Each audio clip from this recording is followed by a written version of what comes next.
Recording starting. Hi, this is Steve Hargadon, and welcome to the Future of Education. It is Thursday, April 5th, 2012, and our special guest is Joseph Grenny, co-author of some best-selling books. Joseph, thanks so much for being here. Steve, I've been looking forward to it. I sure am impressed with the influence that you're exerting in the education sector, and happy to try to contribute.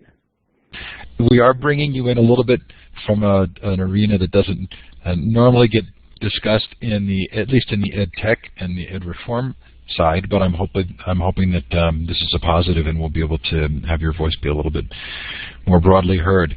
Did I have the books in the correct order there? Crucial Conversations, Crucial Confrontations, Influencer, and Change Anything? That's the proper publishing order, but honestly, the topic that has kind of engaged our minds for the past 25 years, my colleagues and I, has been the influencer topic. It really is the one that wraps around everything. Just took us longer to be able to figure out how to tell that story. So it answers the question, or at least our tentative answer, how do you drive profound, measurable, and sustainable behavior change in a complex social system? And so that really is the largest question that we've asked, and Crucial Conversations and Crucial Confrontations were insights that fell out of that larger question. Good. I'm actually going to ask you about that. We'll do a little bit of intro here first. The Future of Education is a Web 2.0 Labs project, helping educators find places to hold conversations of substance, and we appreciate Blackboard Collaborate providing this room. Classroom 2.0 is celebrating its 5th anniversary this year. This is really fun. We're doing a special project with PBS NewsHour. If you go to classroom20.com, click on Ed Incubator, you'll see the teacher council that we've been building for PBS NewsHour. We also are producing Classroom 2.0, the book, a crowdsourced book on the use of social media and Web 2.0 in education. We are getting incredible submissions. So look for Book Project at the top of the website. Feel free to join in. Just a terrific project, a lot of fun. Coming up at the ISTE show, the big EdTech show in June in San Diego this year, is ISTE Unplugged. These are all of our sort of shadow events, the crowdsourced events around the conference, which include the ever-popular all-day Saturday Unconference, now being called Social EdCon, previously called EduBloggerCon. Please do join us. All of these activities are free. There's something to do every day. Really a lot of fun, and we really appreciate the support we get from ISTE for these activities. Coming up on April 21st is the Social Learning Summit. This is a worldwide all-day virtual conference on social media and Web 2.0 in education. Really an incredible set of topics that are going to be presented that day. Thanks to Discovery Education for sponsoring this event. Go to sociallearningsummit.com or go to classroom20.com and just look for the link. Coming up in October, our second Future of Libraries conference, sponsored by San Jose State University. 2 days, 150 sessions, all around libraries and librarians and librarianship. And then in November, our 5-day Global Education Conference, 400 to 500 sessions, 24 hours a day, 5 days. If you haven't done this with us before, it's a blast. Hope you'll join us. We do have 2 conferences committed, but we don't have dates yet for them, a Gaming and Education Conference and an Alternative Education Conference. Stay tuned for more information. Coming up on the Future of Education next week, Jennifer Fox, the author of Your Child's Strengths, talks about the problems with traditional content. Jennifer started a new school in Texas all around the Strengths Finders and Children's Strengths material. Lots of fun. Mark Tucker takes us to the completely other end of the spectrum, looking at the OECD tests and the countries that do well and the lessons for the United States on that. Anyway, lots of fun up there, lots of terrific guests coming up. Hope you'll find something there that's of interest to you, and you'll want to join us again. If you've missed any of the shows, they are all recorded. Yesterday we heard from the ever-brilliant Howard Rheingold on his new book, Net Smart. I have to say, you're going to hear me talk in loving terms about Joseph's books. Feel the same way about Howard's new book. This is a must-buy book, Net Smart. If you're a parent, a teacher, there are profound insights in this book that are going to have us talking for a long time. Before that, Dick Gale talked about appreciative inquiry and positive deviance in education. Those topics will come up tonight. David Warlick talked about gardening and personal learning networks. Kathy Davidson on her new book, Now You See It. Mimi Ito Anyway, they're all up there in full Illuminate versions and MP3 recordings. So Joseph, I've been waiting for this as well.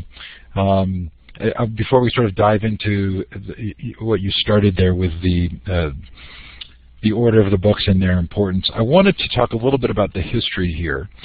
I came to a training that you did in Provo, Utah, because I was participating in a retreat for a humanitarian organization. And Jim Mayfield, who started that organization, and your own David Maxfield have both been on the show, and we've talked a little bit about kind of this work and my own deep interest. And I want to show you. This is the Steve Hargadon version of the Sources of Influence grid, and I end up doing this at least a couple times a month. We'll have somebody over, we'll start talking, we'll get out the butcher paper, and we'll start drawing. And here's my note card that I took away from your session. I love it. I love it. So this material has really captivated me. I feel sort of deeply influenced by it.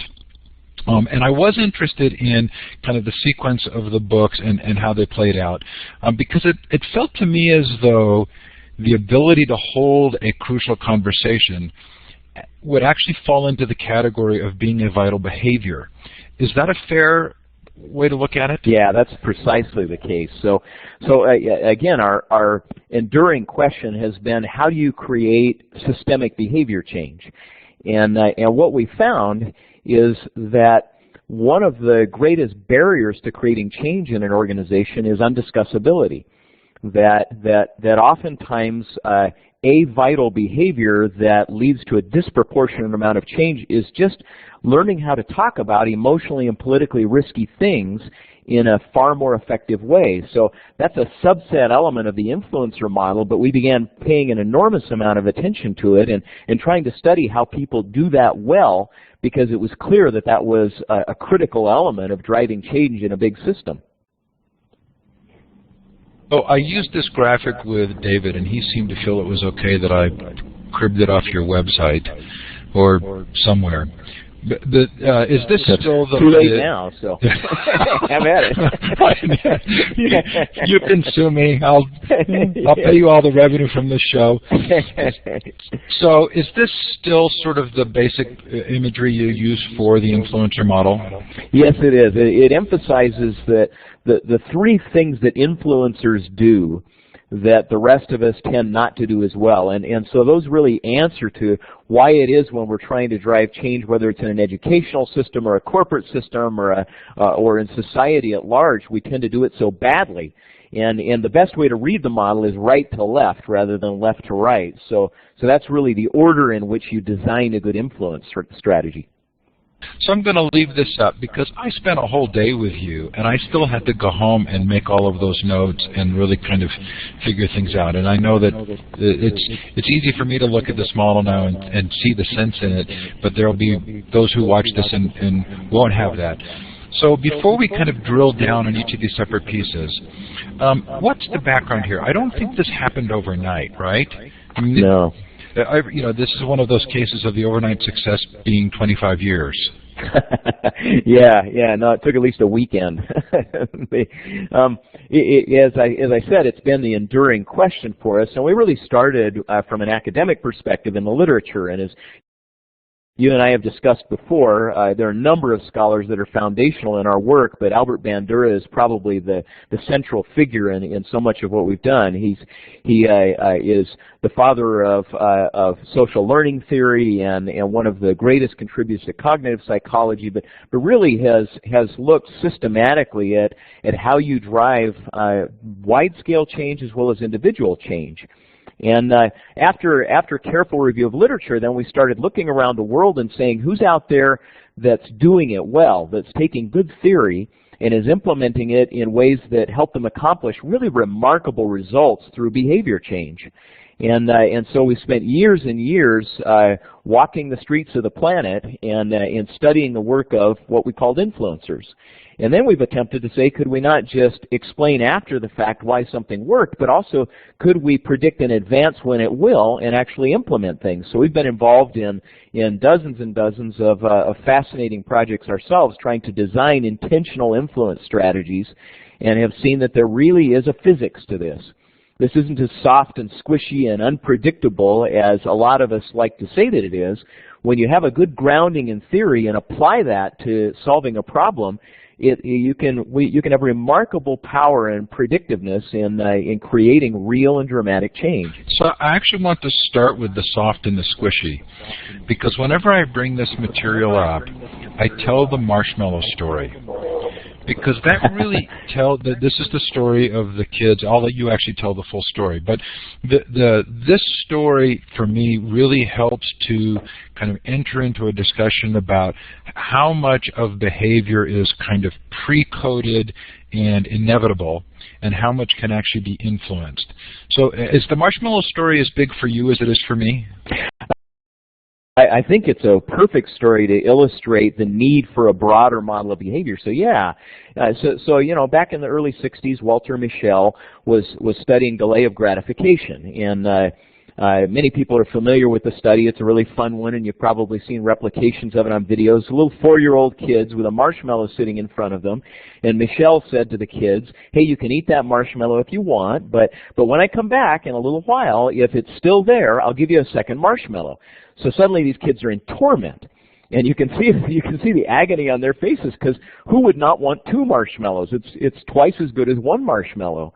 And so he watched the kids, and of course about a third of them immediately consume it, about a third wait for a little while, and then eventually collapse. And in about 15 minutes when he returns, a third or fewer still have the marshmallow there, and he rewards them. What was fascinating, though, about his work was what happened later in his collaboration with Albert Bandura. So Mischel follows these kids for 20 years and finds that the capacity at age 4 to delay gratification is incredibly predictive of many life outcomes. The kids that can delay gratification score hundreds of points higher on their SAT scores 10 and 15 years later. These kids graduate from college more consistently. They're promoted more often. They have more durable relationships. Just everything gets better because of that one core skill. But here's the mistake. So looking at that, Mischel says, is this a trait? Does this reinforce personality theory that you kind of just have something from the time that you're born, these fixed traits that produce these outcomes? Bandura looked at it and he said, nah. A colleague at the time at Stanford with Mischel, he looked at Mischel's work and he said, no, watch these kids. He said, they're using strategies. They have skills. Now, they may not know they have the skills, and they may not even know how they acquired them, but these are trainable skills. When you start watching the video carefully, you realize that the kids who don't eat the marshmallow are looking away from the marshmallow. They're engaging themselves in little tasks. Some of them are walking away from the marshmallow and tracing lines on the wall with their finger. They have distraction strategies that they're using intentionally to divert them from the temptation. So Bandura said, well, my hypothesis is this is learnable, and if we teach this to other kids, that it'll make a significant difference in their performance in the marshmallow experiment. So he does. He shows a little video clip to some of the kids before they go in, and those that see a few tactics on video are 50% more successful at this. So what are the implications? Well, one of the most significant is that you and I tend to commit the fundamental attribution error. When we're looking at kids who complete school assignments on time, who are punctual for class, who persist in the face of defeat, we often think, well, you have it or you don't. It's a single source of influence model that says personal motivation or the capacity to exert will is the predictor of this outcome. What Bandura did was blow out the right side of the model. He said, it's not just a motivation issue, it's also an ability issue, and therefore it's a learnable capacity. So as we've studied influencers across the world, we found that they not only double the size of the model by adding ability to motivation, they also 6 times the model by looking at other forces that affect the motivation and ability of an individual that are remarkably predictive in somebody's choices. And if you and I want to learn to solve really important human problems, we have to learn to see and then engage every one of these important sources of influence. So Carol Dweck came on the show, and her book, Mindset, I think probably follows in this tradition. But we very much appreciated that, and I think her influence within the field of education as well has been growing. We had a good friend who taught kindergarten for a long time, and she had the kids do lots of puzzles. And in retrospect, I now really appreciate the degree to which that particular activity was helping the kids to build and develop certain skills. But that would be really hard to be measured on a test. I think if she were in some of these situations now where they're tracking teachers and giving them scores, I'm not sure that that would be, her activities would be reflected in those scores. Are there times when these certain kinds of activities are difficult to recognize because the results aren't as obvious as you might want them to be? I don't think they are. I think the problem is not a problem with testing, but with tests. That if we're content focused on the tests rather than really looking at some of the life skills that our children need to be able to succeed in every domain, then we're really testing not just the wrong things, but insufficient things probably. So, you know, Bandura was probably one of the best at demonstrating that you can parse out some of these really critical competencies. You can identify the skill component, you can train it, and so therefore you can also observe it and test for its presence. And I just think that we have such a limited view of the behavior that we need to foster in our youth so that our tests are insufficient. I like that answer, and it looks like Peggy does as well in the chat. So if we look at the influencer model and we start on the right-hand side with the results, one of the things I think I've heard you say is that this model is a little bit value neutral, or is value neutral, meaning you can use these same principles for things that some people would find good and other people would not find as healthy. For me, it occurred to me that you could measure results, and let's say that the goal was to lose weight, and you could. That's probably not going to be a very useful indicator there. But is this value neutral?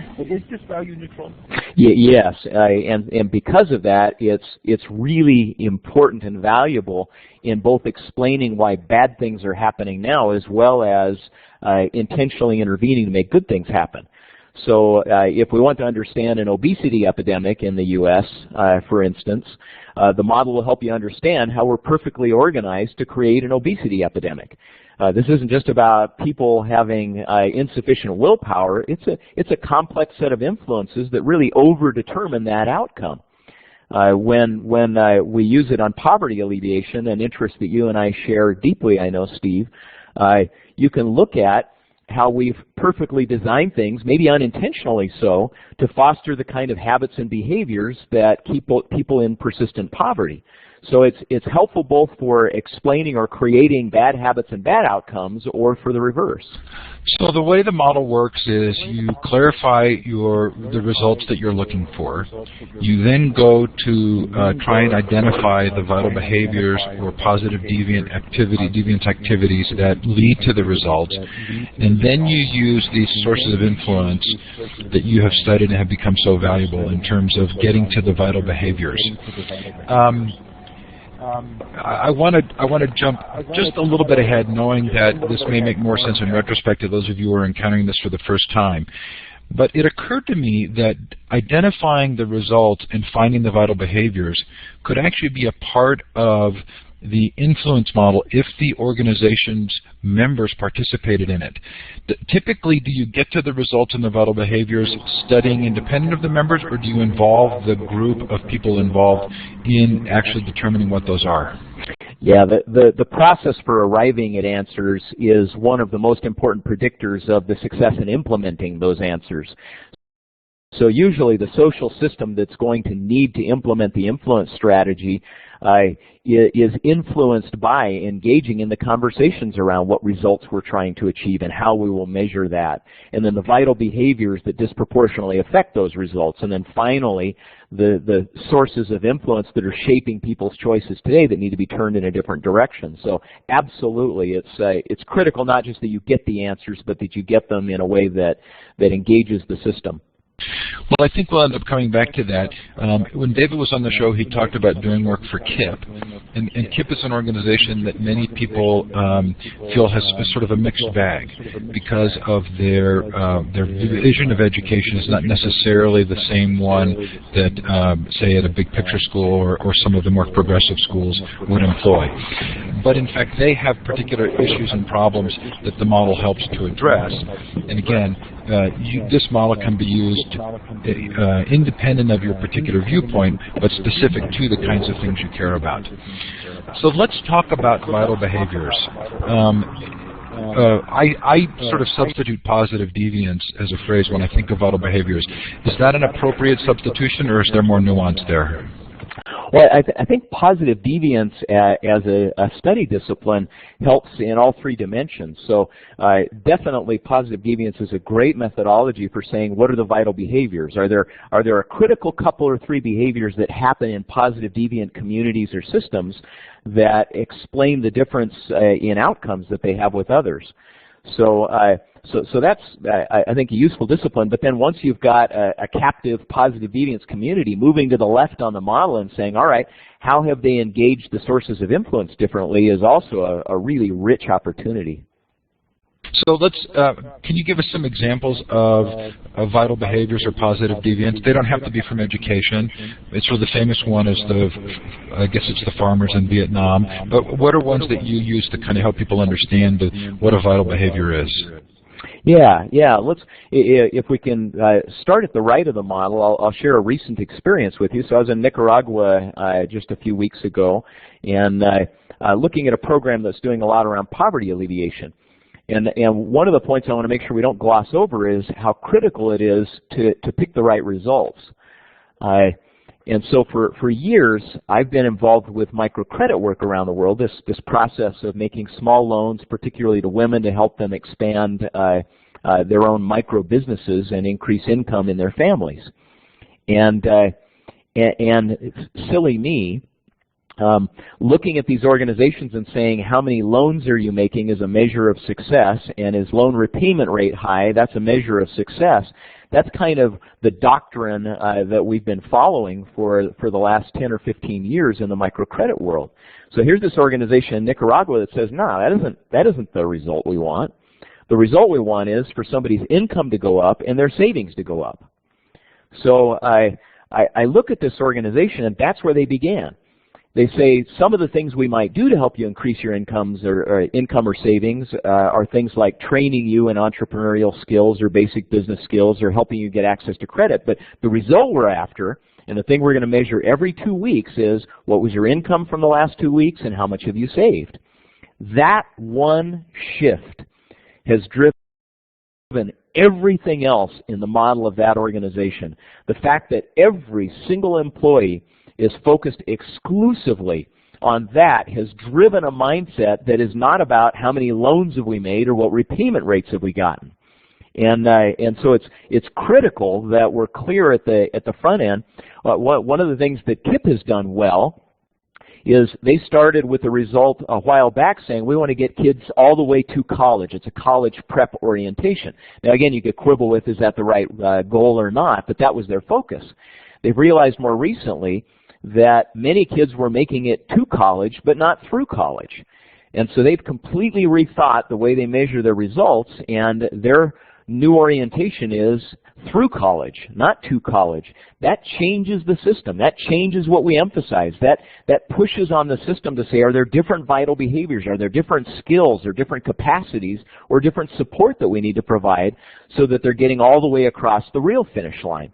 Now again, I'm not suggesting that's gospel or anything like that, but hopefully as people are listening to this conversation, we understand what a profound influence decision you make when you plant a flag on a particular result.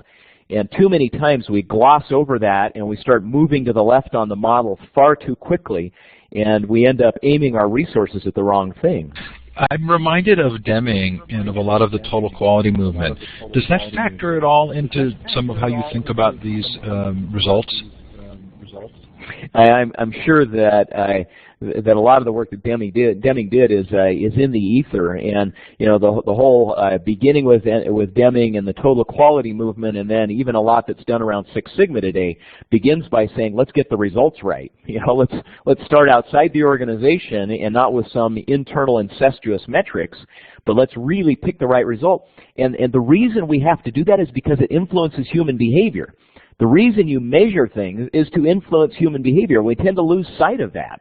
We think there's some other abstract purpose served by our measurement, but it's an influence strategy. So let's ask ourselves, what will measuring X do to the orientation, incentives, mindsets, and behaviors of the people in our system? One of the things I've always liked about Deming is the degree to which I feel that it's generative.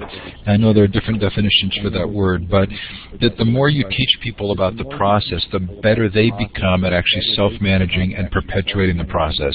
And in that example you just gave, I heard the same thing, which was the whole organization kind of rethought what they were doing.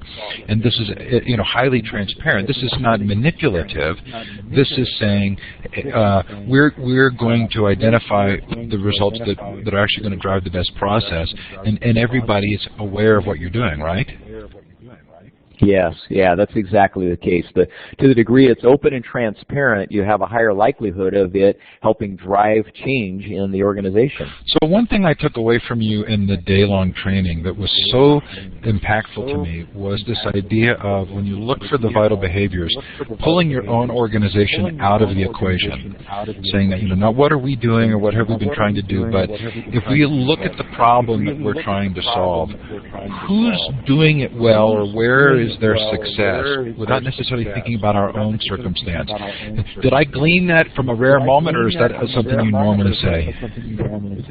Yeah, I think that's hopefully something that I normally say, but it's one of the distinguishing characteristics of influencers is their capacity to set aside all of the legacy systems and mindsets, and to be able to really ask, what is our mission, what is the result we're after, how should we measure this, and not be a slave to our current funding model or our current staffing model or our current infrastructure.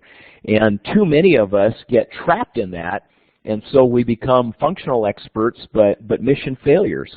We do what we do really well, but we fail to either adapt to change or to continue to optimize our capacity to accomplish our critical goals.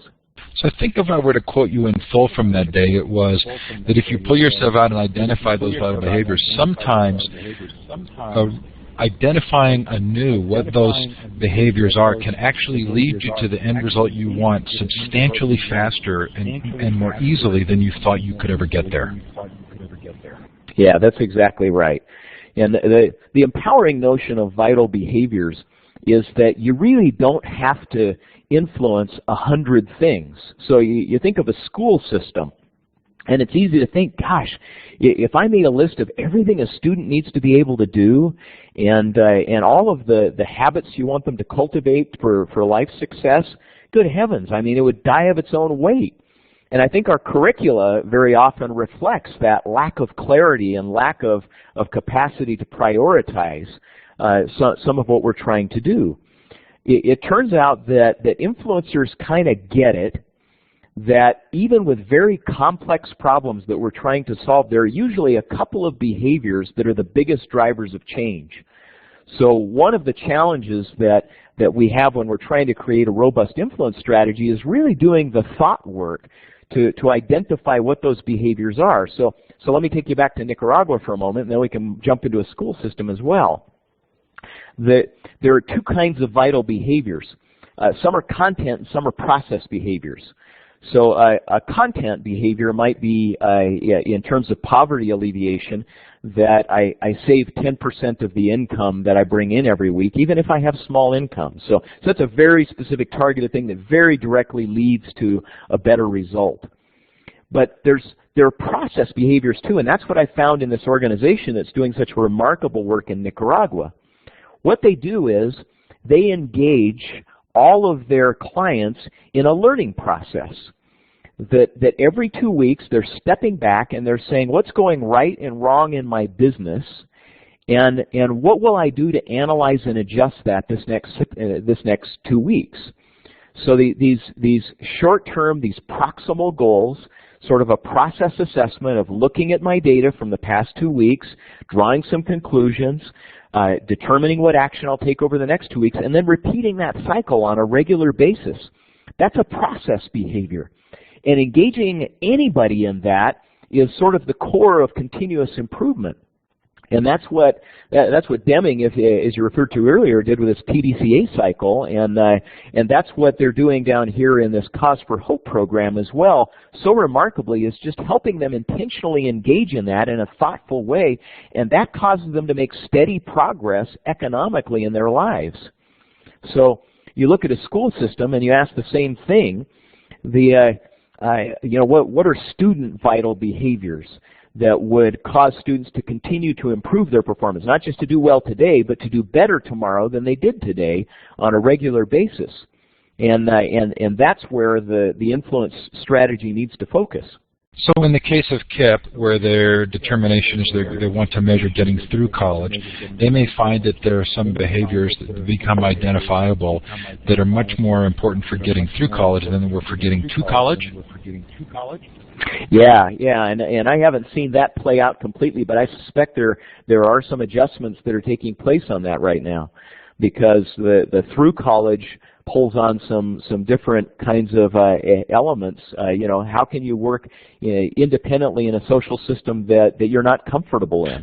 How can you engage a support system for yourself when you're in a brand new place that doesn't feel like that it was designed for you? And so a variety of challenges that through college presents me with, that to college and just being in a school that has a lot of people kind of like me in it, and a system that was designed for people like me, might not require. I think you would really love the work of Cal Newport.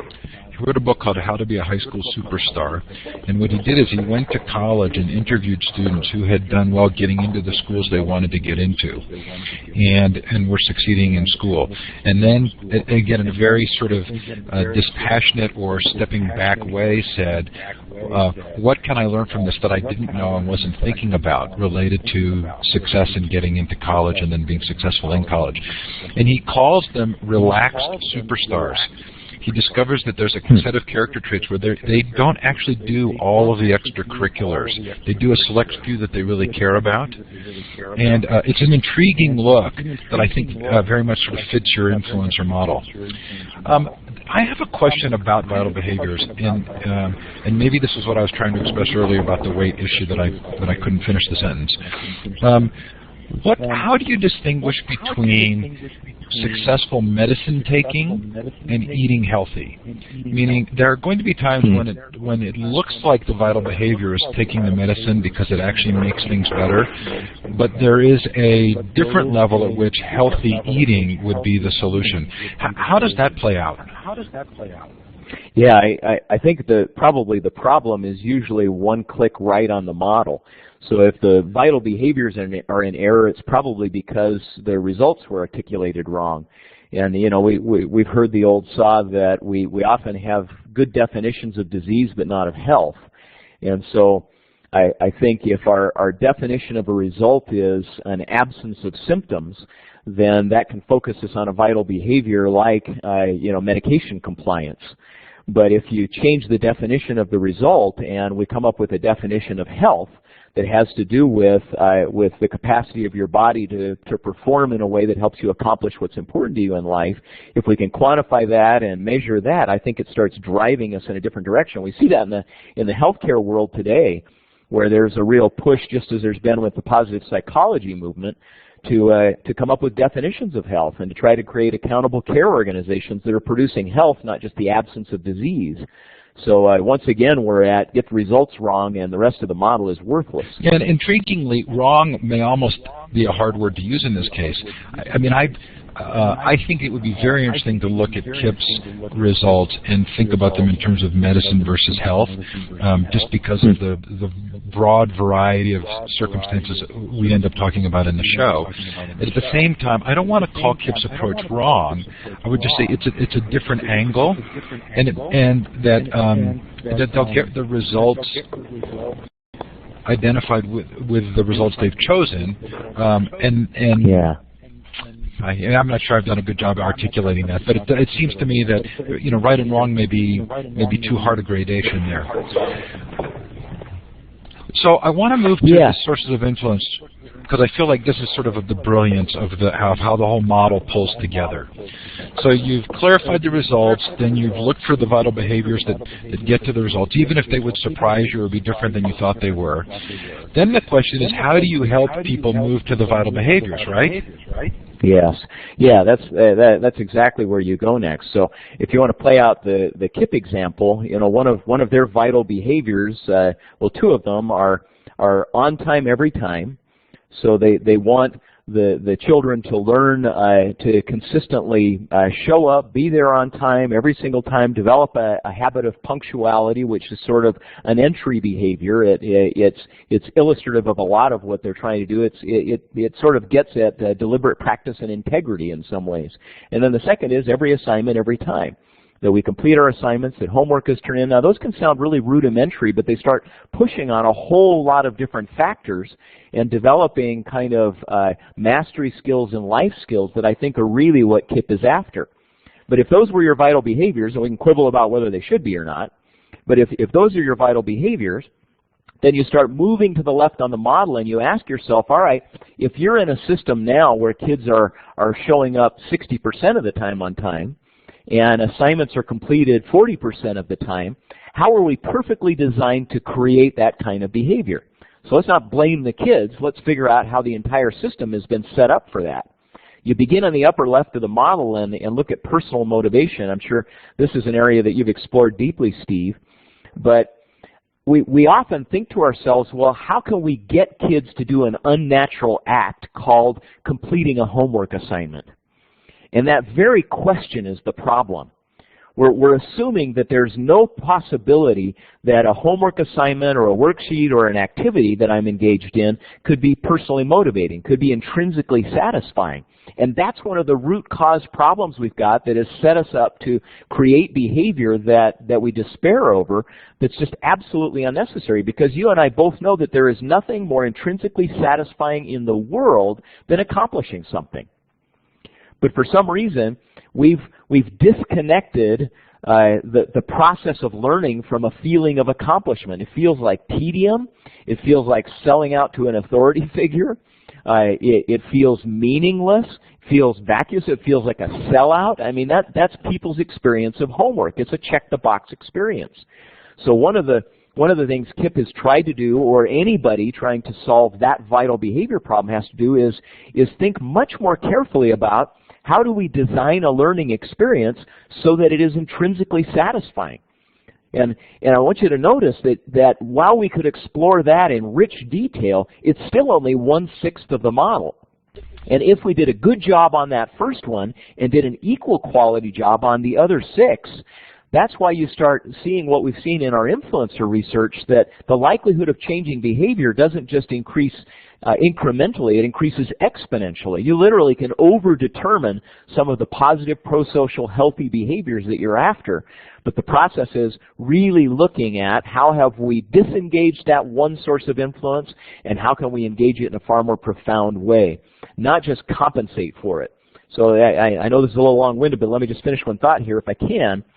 What we tend to do is, because we assume that you can't design learning activities in a way that are intrinsically motivating, is we compensate for that.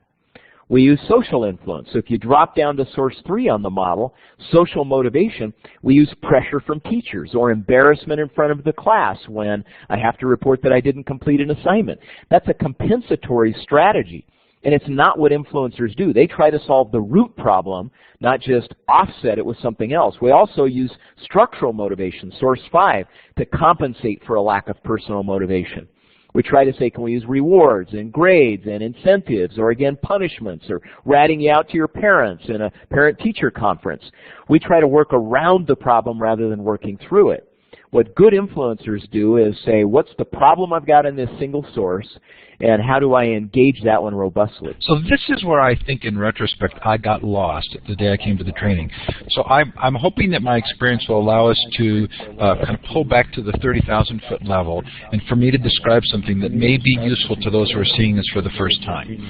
So part of what happened in that marshmallow experiment was the discovery that there was more, there was a richer understanding of accomplishing, or how something got accomplished, than was originally thought, which was that it was some sort of inherent motivation. And what you've discovered over the course of time is that you're able to put these sources of influence, the things that influence us, into 6 broad categories. And I'll let you drill down on that. And that a lot of us sort of live in one quadrant. There's a certain way in which we are motivated or we think about life, and so we typically tend to kind of use that one tool, or the hammer, thinking that every problem is a nail, and that it only gets us a certain distance because there's actually 6 sort of broader ways in which people are influenced. And we typically drill down on one, and then we're frustrated and not satisfied that something doesn't work.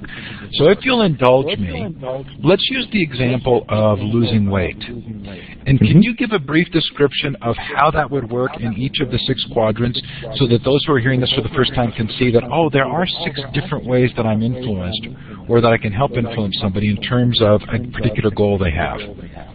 Yeah, certainly. So let's make this personal.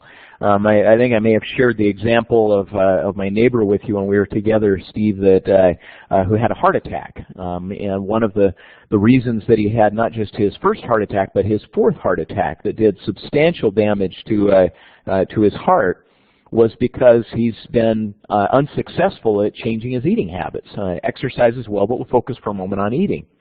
So, you know, he came to me after he was released from the hospital and said, I've got to make it work this time, and can we talk this through? So we started talking about results.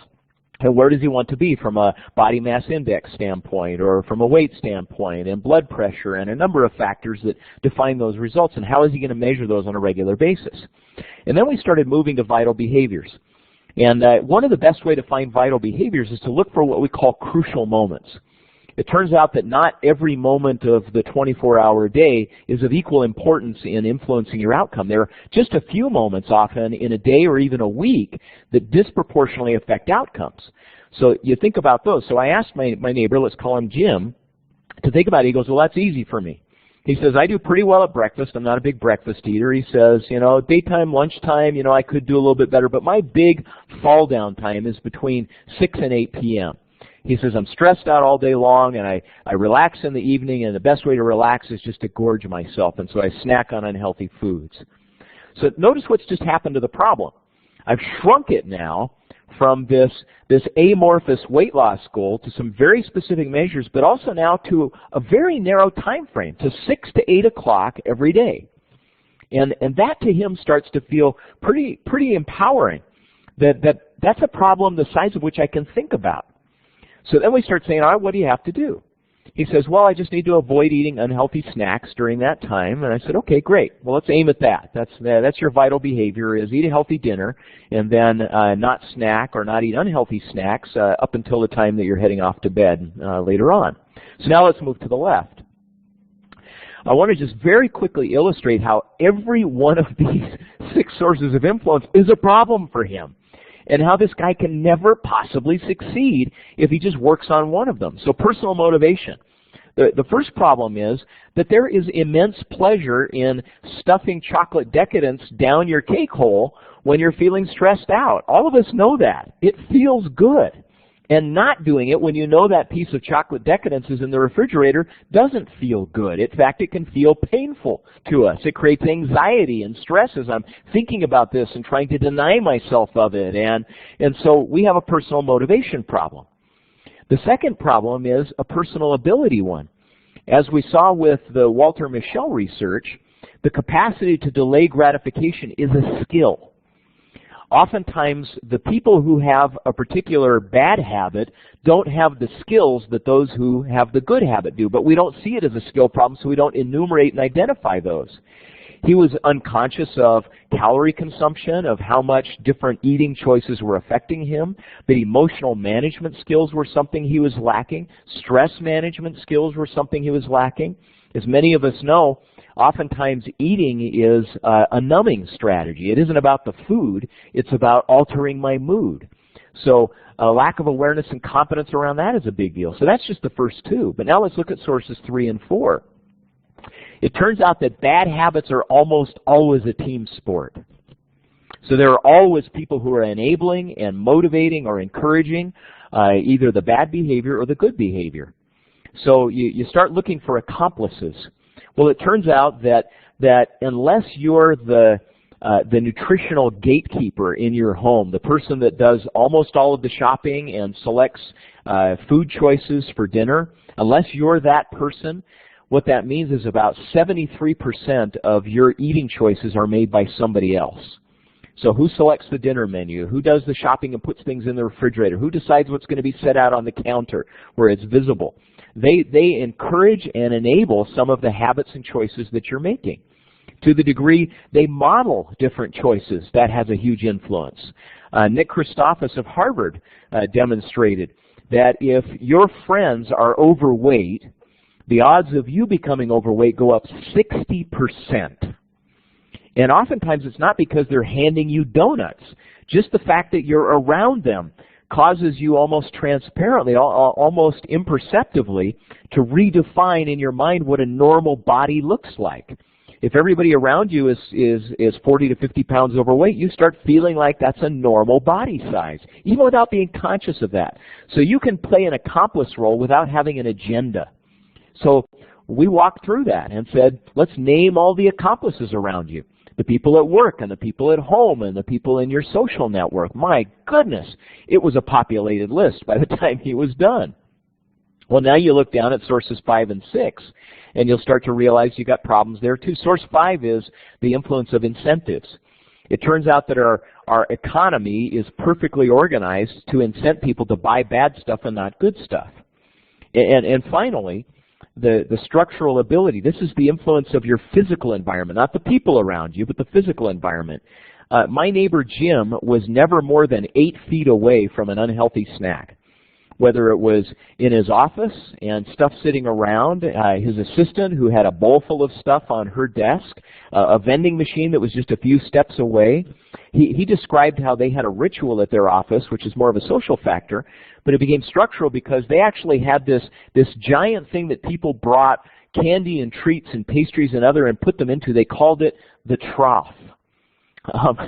And this physical factor that was always on people's minds affected their mental agenda. It was a cue that prompted them to eat unhealthily. But then at home, if you just did an audit of the physical space, you'd find that he was always in easy reach of the bad stuff, and the good stuff was far and out of reach.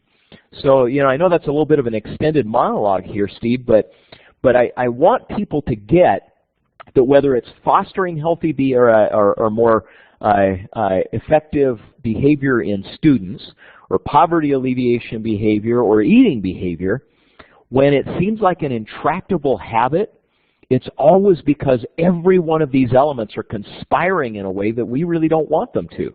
And then you and I come up with a trivial influence strategy that tweaks one of them, and we're mystified about why behavior doesn't change. I just love this. And for me, I tend to actually think, you've given examples sort of how things were working against him. I kind of like to turn this around and think of ways in which you could look at these different quadrants and develop solutions based on them, like structural ability. For me, and you're going to have to tell me if I got this right, would be selling your car and using a bicycle to go everywhere. You're sort of creating a structural responsibility for going there. Now, I tend to live in quadrant 4. I love thinking. I love helping people get involved and participate. And so my solutions tend to start in number 4. But what happened when we did this as a family was, we kind of looked at where our kids were, what area they lived in, and sort of how my inclinations toward a certain quadrant might not address the areas in which they would need the most help. So no one's going to get anything benefit out of my scribbles here. But this was really interesting for me to kind of go through and say, at a personal level, a social level, and a structural level, what are things that can be done in the motivation and the ability area to help get to the place we want to go. And again, I know that people hearing this for the first time are going to have to think through this, but ultimately the idea is that once you've identified those vital behaviors, if you look at this fuller model of how we're influenced and how other people are influenced, you develop richer strategies for actually implementing the change that you want to get to. Fair? Yeah, that's a perfect description of it, and it's so exciting. We've worked with so many teams. We were in Ghana recently working with a mining company that had a horrendous safety problem. Just many vehicle pedestrian accidents and safety issues in the mine, literally leading to death and dismemberment and just awful things. And they had been working on this for years and years and years. But when they took the model and started analyzing what they'd been doing, they realized they'd tried almost every one of the sources of influence, one at a time. They would try one and it wouldn't work, and they'd say, oh, well, that kind of stunk. And so then they'd move to source 6, and they'd try that one. And, well, that didn't work. And then they'd move. The beauty of the model is it helps us realize that we have over-determined the current behavior, and if you want new behavior, you'll have to get a critical mass of all of these sources of influence. If you've got 5 working against you and 1 working for you, it's a simple math problem to figure out which is going to win. So I love your family's worksheet. Well, I want to draw this even closer to education, because I think there's a connection here that's going to ring some bells for people. And that is that if I look at this map, and I don't think I'm going to be able to have you see my cursor on the screen, but the 6 sources of influence for me map really closely to the value of gaming. So if you think about organizations that produce commercial games, they have a desire to keep you involved and active, and for you to tell your friends, and for people to buy the game, right? I mean, there's a financial interest for them. So they build into the game ways to keep you excited and interested in playing the game. And it feels to me as though they work on all of these levels, right? So there's a personal ability. They scaffold to make sure that you're learning skills that you need to get to the next level. So you'll stay involved in the game, and they're helping teach you. There's the social influence of a guild or a group of people that you're playing the game together with. And oftentimes, those guilds help train each other in order to accomplish a larger goal. Exactly. And then you have just the structure of the game and how the game is intended to bring you from level to level. And so, again, longer than we have time for tonight, but it feels to me as though part of the value of thinking about gaming in education is not necessarily the gamification of education, but thinking about how games address all 6 areas of influence, and by virtue of that are very engaging to the player. And can we then think of education in those same ways? Can we think of helping address the interest and the desire of students at all 6 levels? Yeah, unfortunately, the word game has made it sound like that engaging behavior is the province of pointless activities. And I know that's not the way that we have to use the term, but oftentimes we think that there's something. But the wonderful thing that you're doing, Steve, is saying, no, we can be thoughtful about why something we call a massive multiplayer online game is working in terms of these 6 sources of influence. That's why it's working, not because it's quote-unquote a game, but because they've made something that's intrinsically pleasurable very quickly happen as you engage. They've designed, if you look at source 2, a deliberate practice opportunity early on to help you acquire skills so that you feel some competence and hope in your capacity to succeed and master. They've created a profound social experience with immediate social feedback. As you work through the model, you start realizing how our education systems often are exactly the opposite on every dimension. We don't have to turn them into games to make them work better. We just have to tap into every one of these sources of influence in a much more intentional way. I also think it's helped me to see some of the value of Web 2.0 2.0 in a way that can be articulated, which is that the production of material that's seen by others, that really moves education from pretty much those first two quadrants to including quadrants 3 and 4 is one of the reasons why Web 2.0 has really captivated so many educators, because they notice their students are much more engaged because it's bringing them to that social level. Yeah, I think that's exactly the case. And you think about the potential in education if we learn to tap into sources 3 and 4 more consistently.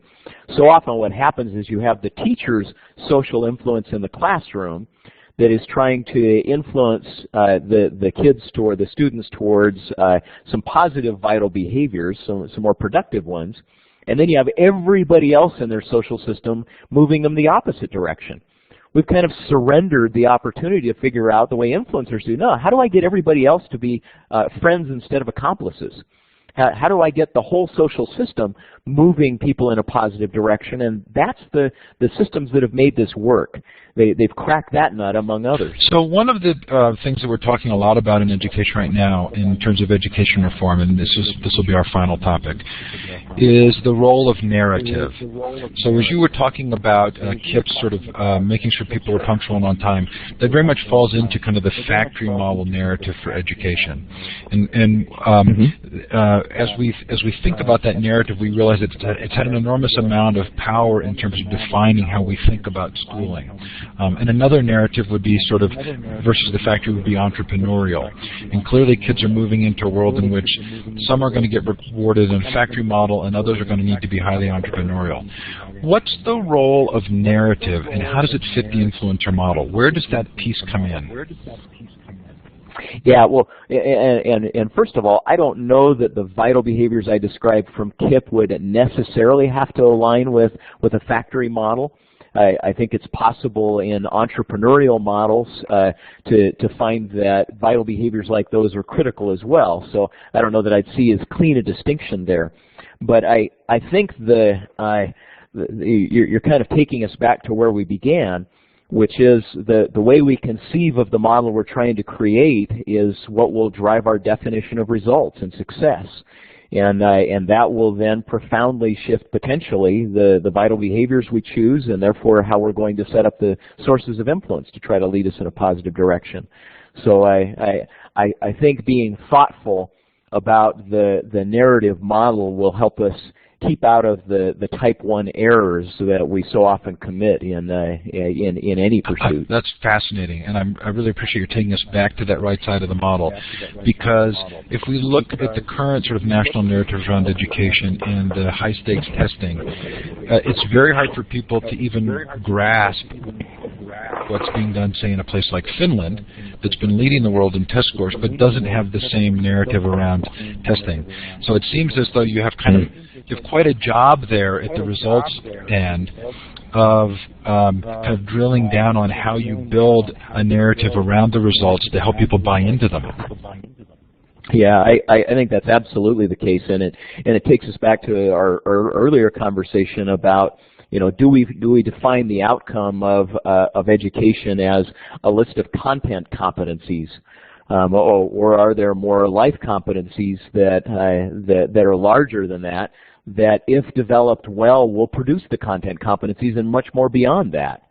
And I wonder if that's reflective of the Finland and others narrative that you're describing. Fascinating. The hour always goes way too fast. Joseph, I really appreciate you coming on the show, and I know we're introducing your thinking and the books and your co-authors' thinking in an area where I don't see people talking about your ideas as much as I would like them to. So I appreciate it, and I'm hopeful that we'll continue to be able to have this conversation and watch you have greater influence in education. Thanks so much for being here. Well, the hour has been intrinsically satisfying to me, so that was all I needed to get me engaged. Thank you. Most appreciated. Thanks to you for joining. Thanks to Joseph. Coming up next week, Jennifer Fox talks about the problems with traditional content. We are going to go the opposite direction of Kip with that one, I can promise. But Mark Tucker brings us back as he talks about surpassing Shanghai in test scores. Again, hopefully what we're doing is a lot of appreciative inquiry here and very much being in the study mode to determine the results. Thanks, Joseph. Thanks, everybody. Have a great night or day, depending on where you are. My pleasure. Take care, Steve. Thanks. Take care.